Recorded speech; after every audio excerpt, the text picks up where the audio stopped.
well Shillong आहि पालु आरो हमाक हेलिकॉप्टर पर नमाई दिले शिलंग एयरफोर्सर हेडक्वार्टर ओसर याते आमेर अपार शिलंग बुली कय तो यार পৰা যাবলৈ কোনো গাড়ী পোৱা নাই बहुत ट्राई কৰিছো লিফট লবৰ কাৰণে ট্ৰাই কৰিছো ট্যাক্সিকো সিগনেল দিছে কিন্তু একো কোনো সিগনেল পানা নাই দেখিতে সানি ভাই ট্রাই কৰি আছে একো কোনেও ৰখা নাই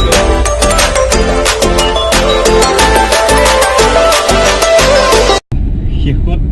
এখন পালো ট্যাক্সি এই দাদাজনে আমাক সহায় কৰিলে আৰু এই দাদাই নিজৰ ট্যাক্সিত লৈ আহিছে so we are very grateful to you so what's your name sir Justin okay very nice name so you belong to Shillong okay so thank you so much for this because कोई नहीं मिल रहा था taxi bus आप ही वो एक ही बंदे हो जिसने हमको मतलब यहाँ पे बैठने को मौका दी